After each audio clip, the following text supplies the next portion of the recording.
Eto, mga kababayan ko, no? Dumating na nga sa punto na pag-uusapan natin to dito.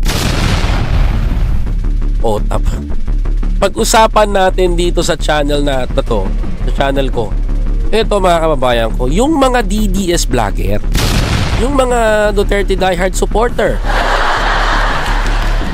yung mga pumupuna sa Marcos administration, yung mga maniniwala sa pulburon, at higit sa lahat ngayon, mga kababayan, yung mga taong nagsasabi na mga Duterte daw ang nagpanalo sa Marcos administration.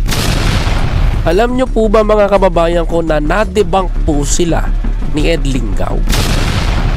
Ayan po ang pinakamatinding pag-uusapan natin ngayon. At meron po akong paliwanag at eksplanasyon sa mga sinabi ni Ed Lingaw, mga kababayan. Eto, sabay-sabay nating panoorin, mga kababayan, at tunghayan natin yung isang balita sa TV5 neto ni Ed Lingaw.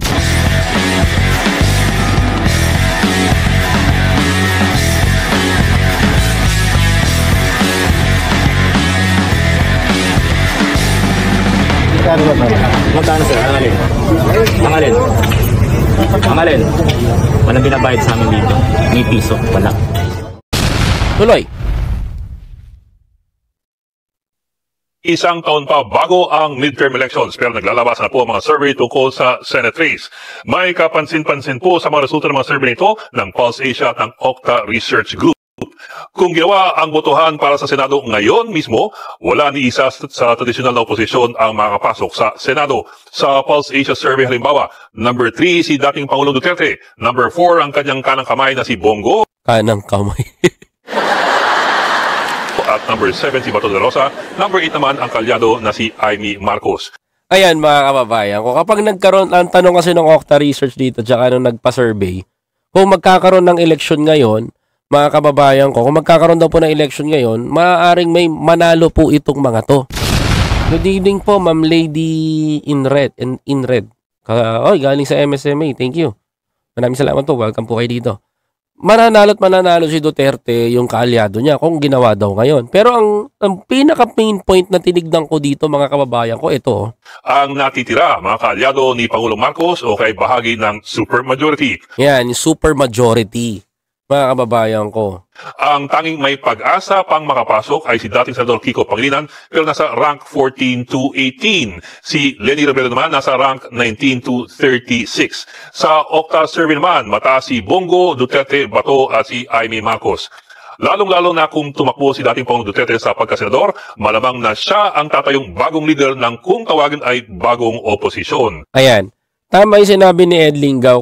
Kung sakaling tatakbo man to si Digong as a senator this coming 2025 at nanalo to, mga kababayan, alam nyo ba pwedeng mangyari? Ako disagree ako na patakbuhin si Duterte bilang senador. Kasi para sa akin, ito yung gusto kong malaman ninyo. Sa survey na yan, pinapakita nila na malakas ang Duterte administration. To be honest, mga kababayan ko, malakas ang Duterte administration. At medyo lalamang yung kanyang 4 na senador. Mga kababayan, kung alam nyo ba kung nagkaroon ng, what if kung si Duterte nanalo at nagkaroon ng majority leader na opposition? Ito yung posisyon ng mga dilawan dati na napunta sa mga Duterte, mga kababayan ko. Ang magiging leader niyan si Duterte na, mga kababayan. Ayun, ang mangyayari, alam nyo po ba, mga kapatid, na pwedeng ipa-impeach nitong mga to pag initan ng mga Duterte ang administration? Alam niyo po bang pwedeng pag-initan lahat ng ano? Kapag ito po, kapag nanalo yung mga bata ni Digong sa Senado, lahat ng proyekto ni Pangulong Bongbong Marcos haharangin at haharangin po niyan. Mga kapatid, believe it or not, mga kababayan ko, kapag sila tumakbo at nanalo yung mga yan, tatandaan ninyo itong sasabihin ko. Lahat ng proyekto ng gobyerno haharangin yan. Literally, mga kapatid, literal ko po sinasabi yan. Kasi ang gagawin nila dyan hindi para tumulong sa taong bayan, revenge. Tama ba? Shoutout kay Tita Delia Susoko, kay Ma'am Ay, kayo kay Juan Talk PH, kapatid, shoutout sa iyo. Kay Ma'am Percy Castillo, hello po sa inyo. Thank you very much for watching. Kung nyo kakalimutan mag-like sa inyo mga kapatid ha. Ayan, no? Ang ibig sabihin lang nito mga kababayan ko, literally, pag yan nanalo, hindi yan tutulong. Wala ko nakikita pagtulong sa kanila. Hindi sapat yung paayo-ayuda.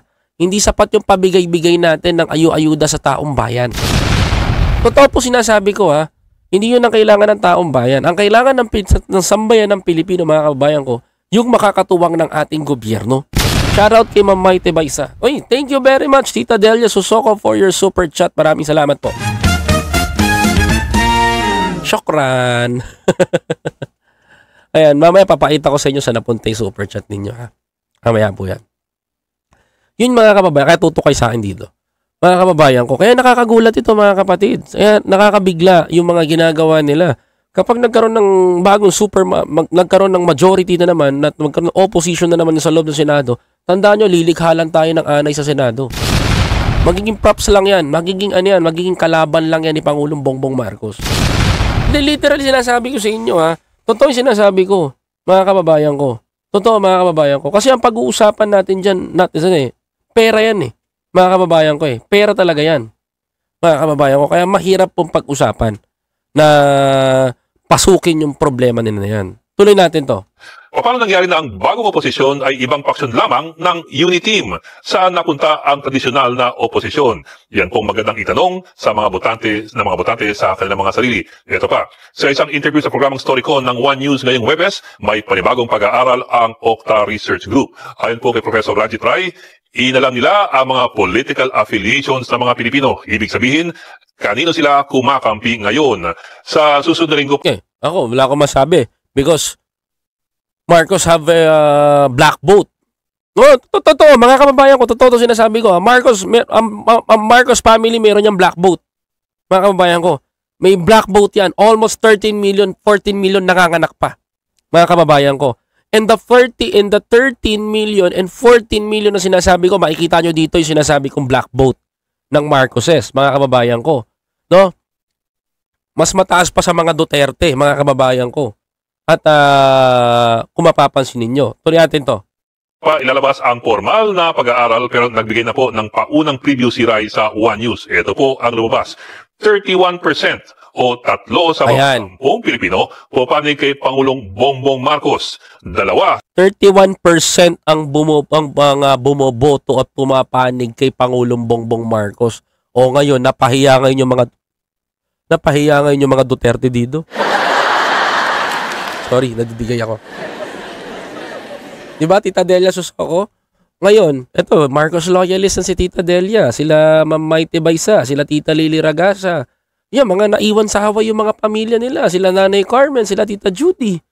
Yan yung mga Marcos loyalist na solid dito, na nandito sa atin. Mga kababayan ko, yung mga tao na nandito. Kayo yung mga Marcos loyalist na sumusuporta sa Marcos administration. And part kayo ng 31% na yon. Kaya kita nyo yung chart, nakikita nyo, there is a blue and red. And yung dilaw, sila Lenny Kiko. Imagine nyo yan, mga kababayan ko, the 31% ay composite niyan, yung sinasabi ko sa inyong black vote. Mga kababayan ko, ang laman nitong 31% na to na naniniwala sa Marcos administration, yung sinasabi ko sa inyong black vote ng Marcos. Ang sinasabi kong 14 million, yung 13 million mga kababayan ko na Marcos loyalists. Totoo to sinasabi ko sa inyo. Thank you very much, Ma'am Feli de la Cruz for your super chat. Maraming salamat po. No? Ito yung totoo doon, mga kababayan ko. Mga kapatid, Baisa Clan hardcore loyalists. Ma'am Maite Baisa. Yan yung laman nun. Now, yung 31% nun, mga kababayan ko, yung the rest na nila, ng power ng ng mga allies pa nila. Nabubuo doon yung mga naniniwala, kasama na dyan yung mga taong nakasama natin ng campaign that until now na naniniwala pa sa Marcos administration. Ano yung sinasabi ng Duterte administration, mga kababayan ko, na sila ang nagpanalo, sila ang mga naglagay because sumabay sa publicity ni Duterte si Sara at si Bongbong. Mga kababayan ko, imagine niyo 20% lang ang Duterte admin. I told you guys, malayo ang difference nila mga kapatid. Diba? Nakikita nyo sa chart mga kababayan ko. So ito ba ang nagpanalo? Ito ba ang humubog ng 31 million? Ito ba ang humubog ng 1032 million? Literally mga kababayan ko, ang lamang lang naman talaga ni Sara, mga kababayan ko, ni Sara Duterte kay Pangulong Bongbong Marcos is almost 433,000. Mga kapatid, I told you, 433,000 lang ang lamang ni VP Sara Duterte kay Bongbong Marcos. Diba? Ang layo ng pagitan nila. Napakalayo talaga mga kapatid. Kaya ang layo ng pagitan nila sa numbers. Mga kababayan ko. Ang layo ng pagitan nila sa numbers. And imagine this mga kababayan ko. Imagine nyo to mga kapatid. 31% ang bumubuo sa kanya. So kaya ang tanong ko dito, saan nakuha ni Pangulong Bongbong Marcos yung 31 million? Kasi kung si Pangulong Bongbong Marcos meron 31% na nakuha, this is Marcos loyalist. Ngayon mga kababayan ko, ang Duterte admin meron silang 20%. Sino kayo na nagpanalo sa kanila mga kababayan? Sa chart na to. Literally mga kababayan ko, yung super majority of the people, etong kulay green.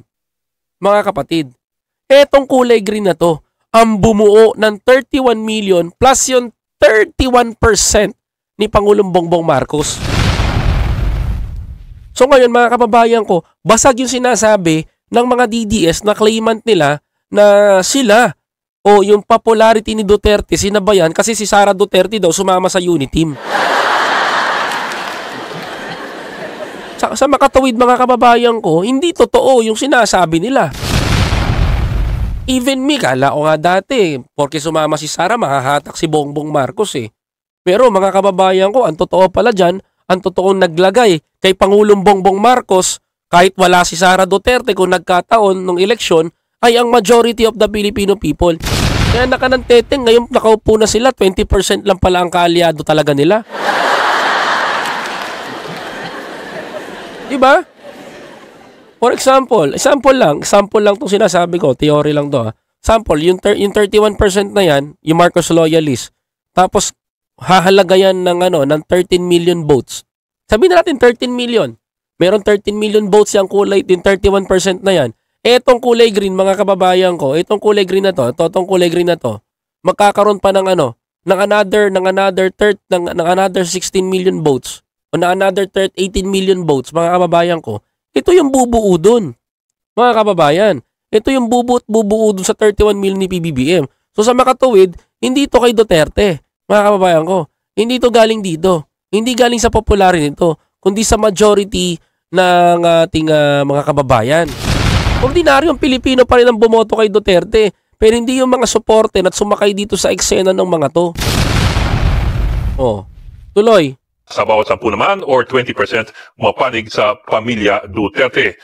Ang panig lamang sa lumang oposisyon, maging ang mga dilawan o ang mga pula ay 4% o 4 sa bawat 100 Pilipino. Napakaliit lamang po. Ano ang findings ng Okta Research Group? Unang-una, sobrang polarized na raw ang Filipino electorate at ang botante ay kumakampi, hindi raw po sa ideology, paniniwala o programa, kundi sa mga pamilyang politikal ayon kay Professor Rai. Totoo naman yan kasi because PBBM is si Pangulong Bongbong Marcos ay nanalo. Sabihin natin totoo. Because of his father. Totoo yan. Pangatlo, mas marami pa rin ang panig kay Pangulong Marcos, pero marami-rami pa rin ang panig kay dating Pangulong Duterte. 31 versus 20%. Ang layo naman nun, 11% ang lamang ni PBBM. Tuloy. Points, malaki pa rin ang impluensya ni Duterte. At ang talagang malinaw, halos nalusaw ang dating oposisyon. Pero kapansin-pansin na ito ang pinakamalaking bloke, ang 45%. Na ambivalent or undecided 45%, halos po kalahati. Sila ang hindi makapagdesisyon kung kaninong kampo sila hahanay. Yan ang bloke na kailangang ligawan ng mga magkakatunggali, maging ang ruling Marcos camp o ang nanlalaban na Duterte camp. Grabe naman to sa Ed Lingaw, nanlalaban. Abog eh. Tuloy natin mga kababayan ko. Nanlalaban eh. Nanlalaban talaga mga kababayan. Tuloy. O ang naghihikahos na opposition camp. Total may oras pa naman, mahigit isang taon pa para tayo magnilay-nilay at magdesisyon. Ito, almost 1 year pa para magminay-minay tayo, magdesisyon tayo sa buhay natin kung sino iboboto natin. But, payo ko lang po sa inyo mga kababayan ko, no? Payo ko po sa inyo na piliin po natin yung mga tao na dapat na nasa posisyon. Dapat po na tumutulong sa taong bayan. Mga kababayan ko, wag na po tayo maglalagay ng mga taong magiging sakit lang sa ulo.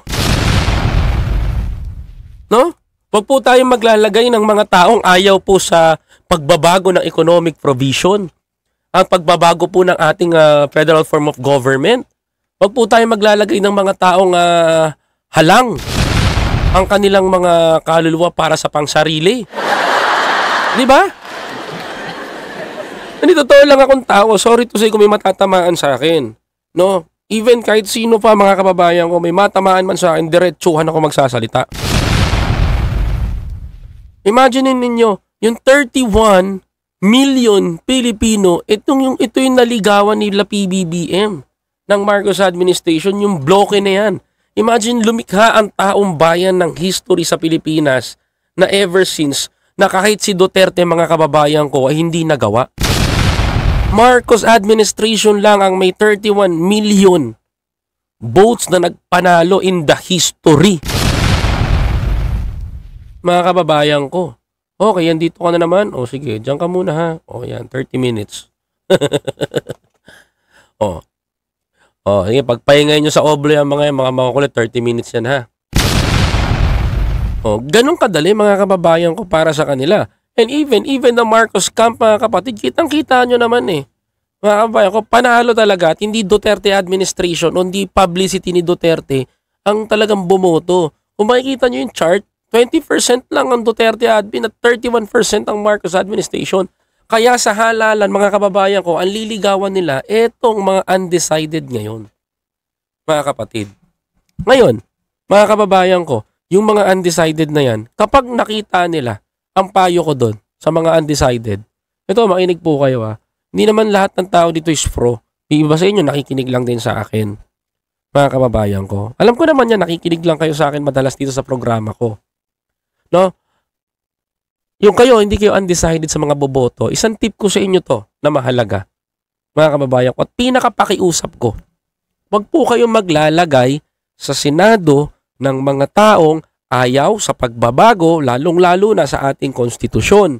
Yung konstitusyon natin, hindi na po applicable sa panahon ngayon. Sino-sino po ba yung may ayaw sa pagbabago ng ating konstitusyon?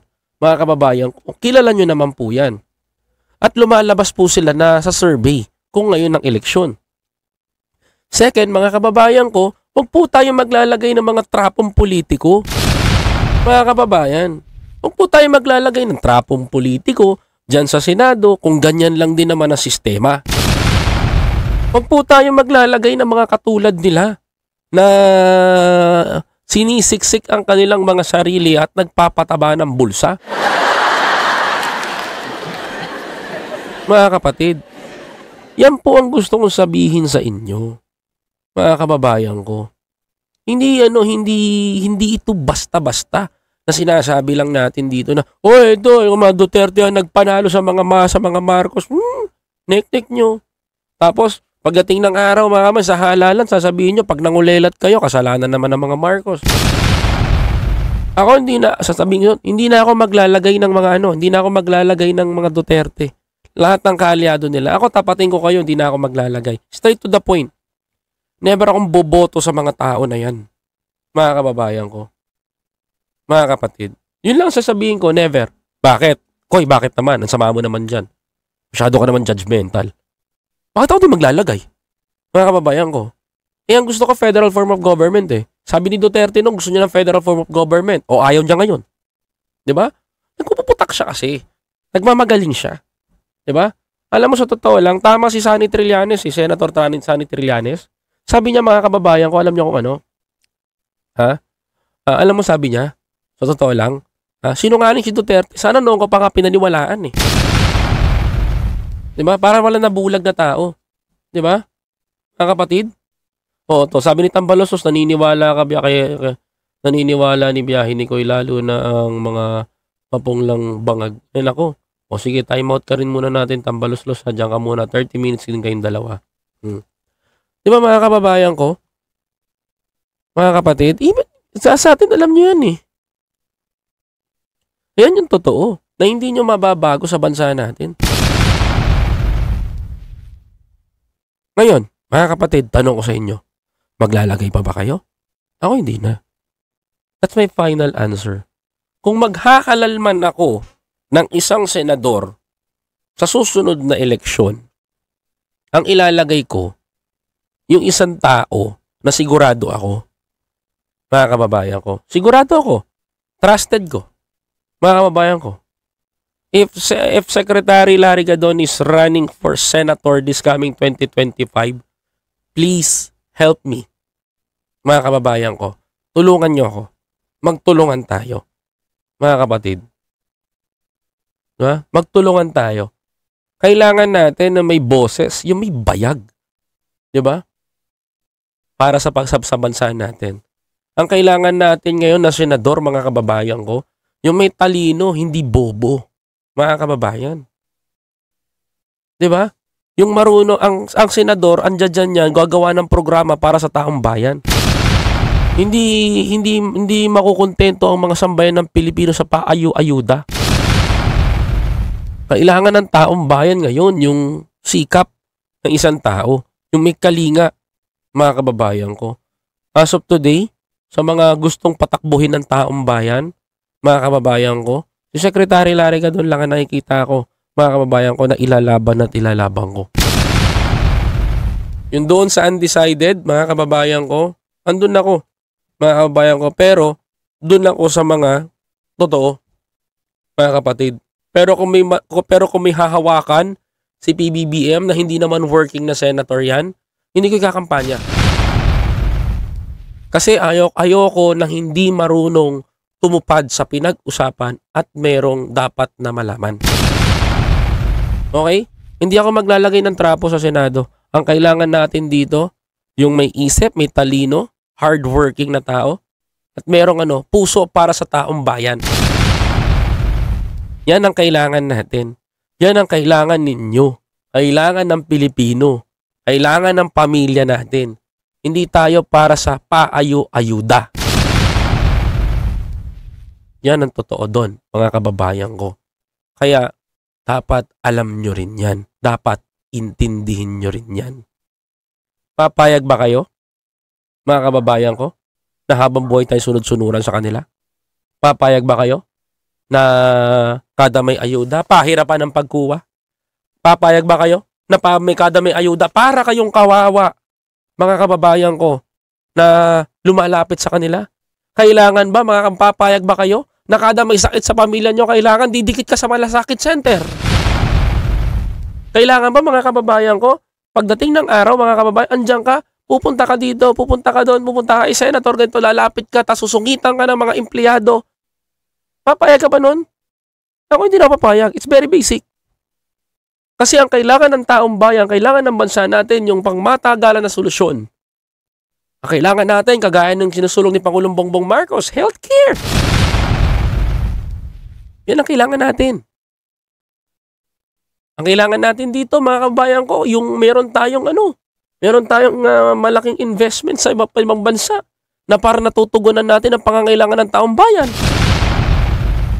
Pero mga kababayan ko, paano natin matutupad yun kung maglalagay pa ba tayo ng trapo sa Senado?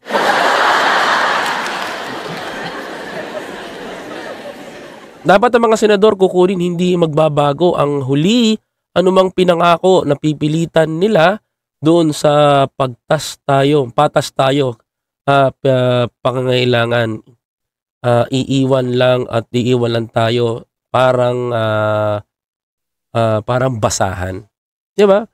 Sabi, magagawa ko ng PGH dito sa Mindanao. Pagagawa ko ng ganito. Oh, si Atty. Larry Gadon, isa lang ang pinangako. That's why I can't imagine. Secretary Larry Gadon have almost 6 million votes in the popularity of senatorial race, si Secretary Larry Gadon ang pinaka-popular. Tapos nagulat kami, hindi nanalo. Kaya this time on 2025, mga kababayan ko, please join me. Join us. Ilagay natin si Gadon doon sa Senado. Kasi hindi napapayag ang taong bayan maloko, mga kababayan ko. Di ba, mga kapatid?